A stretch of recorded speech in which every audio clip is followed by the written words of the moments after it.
दोस्तों मांगलिक दोष क्या है? मांगलिक दोष है तो बहुत बड़ा मार्केट भी है, ये बहुत बड़ा भय है। और अगर मांगलिक दोष वास्तव में आपको दिक्कत कर रहा है तो उसका निराकरण भी जरूरी है। मांगलिक दोष क्यों बोलते हैं? ये तो योग भी हो सकता है। दोष क्यों बोलते हैं अधिकतर? क्योंकि मंगल की प्रवृत्तियां कुछ ऐसी हैं। पर मंगल हमारी कुंडली में बहुत ज्यादा जरूरी है क्योंकि वो एनर्जी कारक है।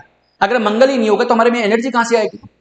हर चीज में एनर्जी चाहिए, काम में एनर्जी चाहिए, ठीक है, हमारे परिवार में एनर्जी चाहिए, हमारे सुख शांति में एनर्जी चाहिए। लेकिन अगर वो एनर्जी कम हो और बहुत ज्यादा हो तो हमारे को नुकसान कर सकती है।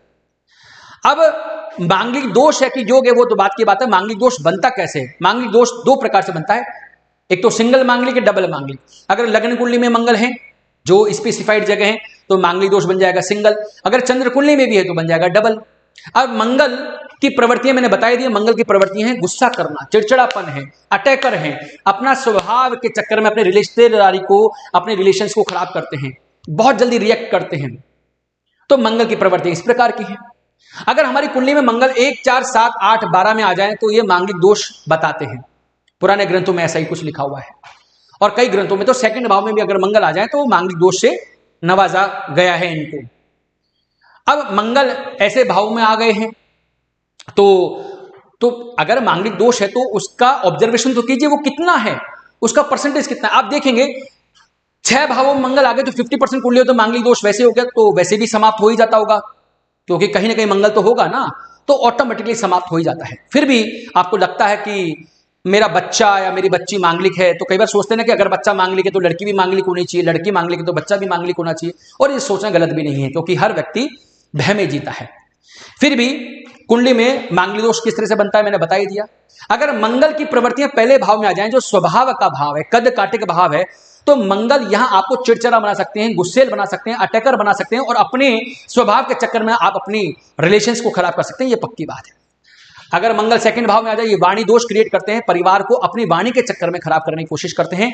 अगर मंगल चौथे भाव में आ जाए तो अपनी सुख शांति को मंगल अपनी प्रवृत्तियों के अनुसार खराब करने की कोशिश करते हैं। जो सप्तम भाव सबसे टिपिकल भाव है, ये भार्या का, पत्नी का भाव है, डेली वेजेस का, पार्टनर्स का भाव है। मंगल अगर यहां खराब हैं, ज्यादा एनर्जी इनमें, तो यहां पर मैंने अधिकतर मंगल को संबंध विच्छेद, डिवोर्स करवाते हुए पाया है और बहुत केसेस में नहीं भी पाया है, लेकिन उनकी एनर्जी में बताऊंगा अभी। तो मंगल यहां पर थोड़ा खराब काम कर जाते हैं। ये भाव अष्टम भाव है, ये ओवर सेक्सुअलिटी को बताता है, और ये 12वां भाव है, ये व्यसन का भाव है। यहां पर भी मंगल ओवर सेक्सुअलिटी को बता सकते हैं। पर मैंने अधिकतर देखा मंगल 12वें भाव में ज्यादा काम खराब नहीं करते हैं, कुछ रोक देते हैं लेकिन काम कम खराब करते हैं। लेकिन सप्तम में और अष्टम में मैंने देखा अधिकतर कि मंगल यहां काम खराब कर सकते हैं। और वैसे भी अगर आप इन योगों की बात करोगे तो कहीं ना कहीं मंगल की दृष्टि सप्तम पर और अष्टम पर तो पड़ती है। कहीं से भी देख लीजिएगा, मोस्ट ऑफ द केसेस में तो मंगल की दृष्टि में सप्तम भाव तो जनरेट कहीं ना कहीं से हो ही जाता है। आप देखना कि मंगल की दृष्टियां कौन सी होती हैं, वो कौन सी दृष्टि होती है, 4, 7, 8 दृष्टियां होती है, तो उसमें सप्तम भाव तो पीड़ित हो ही जाता है। लेकिन कुंडलियों में मैंने अधिकतर पाया है कि मंगल का मांगलिक दोष ऑटोमेटिकली खत्म भी हो जाता है। वो कैसे खत्म होता है?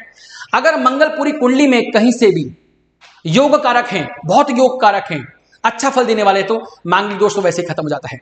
अगर मंगल कुंडली में खराब हैं लेकिन सूर्य के साथ अस्त हो गए तो मांगलिक दोष खत्म होता है। अगर मंगल मारकेश हैं, कुंडली में अच्छे नहीं हैं और इन्हीं भावों में आ गए हैं, लेकिन वो 1, 2, 3 डिग्री के हो गए या 28, 29, 30 डिग्री के, या तो बच्चे हो गए या मृत हो गए, मांगलिक दोष खत्म होता है। अगर कुंडली में मंगल बृहस्पति के साथ में कहीं बैठ गए हैं या फिर उनकी दृष्टि में 5, 7, 9 में आ गए हैं तो मांगलिक दोष खत्म होता है। अगर मंगल सप्तम भाव में बैठ गए और सप्तमेश में उनके साथ बैठ गए तो मांगलिक दोष खत्म होता है। या मंगल पर सप्तमेश की दृष्टि पड़ गई तो मांगलिक दोष खत्म होता है। अगर वर वधु जिसकी आप कुंडली मिलान की बात कर रहे हैं 27 गुण से ज्यादा मिल जाते हैं तो मांगलिक दोष यहां पर भी खत्म होता है। और फिर भी आपको लगता है कि मांगलिक दोष खत्म नहीं हो रहा है, दिक्कत कर रहा है, गलत भाव में बैठा है, उनकी एनर्जी गलत है, तो अपने जो कुल गुरु हैं, अपने महंत हैं, अपने पंडित जी से उनसे बुलवा करके इसका निराकरण करवाइए।